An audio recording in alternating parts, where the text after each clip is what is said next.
కుటుంబానికి, మన పుట్టిన ఊరికి ఏవి మనం తిరిగి ఆ రుణం తీర్చుకుంటున్నాం. నాన్నగారు ఎప్పుడు ఆయన జీవితాలు ఎప్పుడు రుణశేషం శత్రుశేషం అలాగే అగ్నిశేషం అంటారు, ఉంచకూడదంటారు. అంతేకాకుండా ఆయన మెడ్రాస్లో పెరిగి ఒక నటుడిగా ఎదిగాడు ఆయన. మరి ఆ నీళ్లు తాగి ఆ నీళ్ళతో స్నానం చేసి పెరిగిన ఆయన, ఆ స్థాయికి వచ్చిన ఆయన తిరిగి చెన్నైకి కూడా తిరిగి నీళ్ళు ఇచ్చారంటే నీళ్ళ రుణం కూడా ఉంచుకోలేదు ఎన్టీఆర్. That is NTR. తిరిగి తెలుగు గంగ ద్వారా చెన్నైకి అయితే నగరానికి నీళ్లు లేవో తాగడానికి ఆ నీళ్లను కూడా తిరిగి ఇచ్చిన మహామనిషి నందమూరి తారక రామారావు గారు. అంటే ముందుగా నాకు ధన్యమైన జన్మనిచ్చి నన్ను మీ అందరి గుండెల్లో ఆయన ప్రతిరూపంగా నిలిపినందుకు దైవాంశ సంభూతుడు. అలాగే నాకు ఆయన కేవలం ఒక తండ్రిగానే కాకుండా నా గురువు, దైవం, ఆయన కారణ జన్ముడు, ఆయన విశ్వవిఖ్యాత నట సార్వభౌమ నటరత్న, తెలుగుదేశం పార్టీ వ్యవస్థాపకులు, అలాగే డాక్టర్ పద్మశ్రీ నందమూరి తారక రామారావు గారికి ఆయన ఈ శత జయంతి సందర్భంగా మొన్న మే 28న జరుపుకున్నాము. ఇక్కడ కూడా చాలా మన వాళ్ళందరూ కూడా జరుపుకున్నారు. మొత్తం అమెరికాలో జరుపుకున్నారు మన వాళ్ళంతా. అలాగే మొన్న ఆయన మొదటి సినిమా ఆయన మన దేశం విడుదలయ్యి 75 సంవత్సరాలు పూర్తి కావడం, అలాగే నేను ఈ చలనచిత్ర పరిశ్రమలోకి వచ్చి 50 సంవత్సరాలు కావడం, ఇది ప్రపంచ రికార్డు. ఇంతవరకు ఎవ్వరూ ప్రపంచంలో 50 సంవత్సరాలు హీరోగా ఎవరు రాణించలేకపోయారు.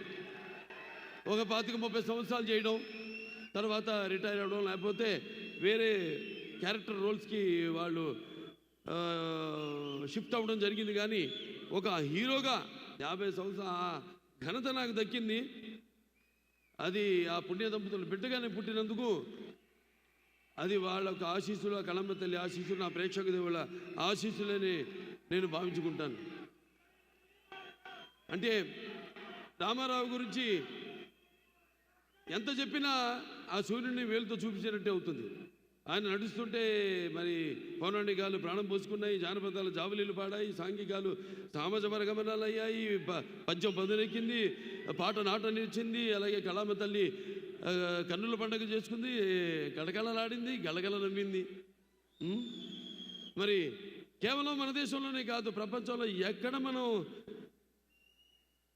వెతికి చూసినా, ఎక్కడ మనం గాలించినా కూడా మరి అటువంటి ఒక నటుడు ఎవరైతే నటనలో పరకాయ ప్రవేశం చేసి అడుమడుగులో ఆ పాత్ర నింపుకుని ఎలాగైతే నటనకు జీవం పోశారు ఆయన, అలాగే ప్రతి పాత్రను, అంటే ఒక రాముడు, కృష్ణుడు, దుర్యోధనుడు, లేకపోతే భీముడు, ప్రతి నాయకుడు కానివ్వండి, నాయకుడు కానివ్వండి ఎలా ఉంటారు అంటే ఒక రామారావు గారు ఒక శిల్పాన్ని చెక్కి శిల్పి కూడా ఆయన ముఖ కవళికలు చెక్కవలసిందే తప్ప, అంటే అటువంటి లార్జర్ దెన్ లైఫ్ జీవితం నందమూరి తారక రామారావు గారికి. మరి ఆయన ఆనాడు ప్రతి తెలుగు బిడ్డ, ప్రతి తెలుగు మట్టి గడ్డ కూడా నేను తెలుగు వాడిని అని చాటి చెప్పే ఒక ధైర్యాన్ని, ఒక స్థైర్యాన్ని, ఒక దిగువని, ఒక ఆత్మవిశ్వాసాన్ని, అలాగే ఒక ఆవేశాన్ని వాళ్ళని బయటికి తీసుకొచ్చి చెప్పే ఒక సత్తా ఇచ్చిన తెలుగు తేజం నందమూరి తారక రామారావు గారు. అలాగే తెలుగుదేశం పార్టీ పెట్టి మరి ఆనాడు ఎంతోమంది ఈ రాజకీయాలకి దూరంగా ఉన్న ఎంతోమందిని, అసలు రాజకీయాలంటే కూడా తెలియని వాళ్ళని, ప్రతి తెలుగు బిడ్డ బొడ్డు కొయ్యక ముందే రాజకీయాలేంటో తెలియజేసిన వాళ్ళలో చైతన్యం రగిల్చిన ఒక మహా నాయకుడు నందమూరి తారక రామారావు గారు. అందుకే నేను అంటుంటాను, ఎన్టీఆర్ అంటే కేవలం నందమూరి తారక రామారావు గారు కాదు, అంటే నటనాలయం, ఆయన ఇల్లు ఒక నటనాలయం, అందులో ఆయన ఒక నటరాజు నరసింహుడు. టీ అంటే తార మండలంలోని తారక ధ్రువ తారకుడు.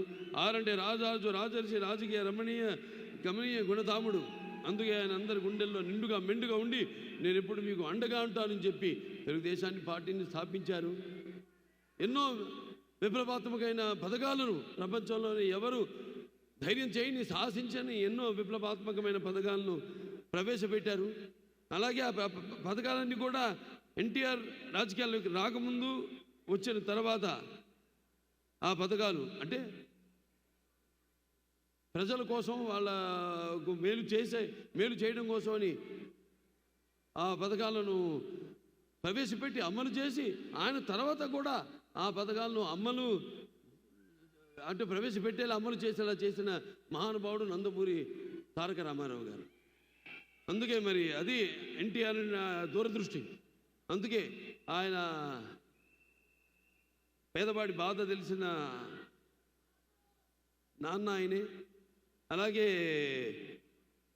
జనం భవితకు ఒక బాట చూపించిన నాన్న ఆయనే.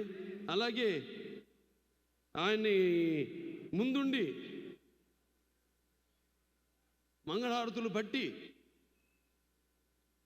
ఆయన్ని ఒక అన్నగా భావించి గౌరవించిన మహిళలకు ఆర్థిక స్వాతంత్రాన్ని ఇచ్చిన అన్న కూడా నందమూరి తారక రామారావు గారు.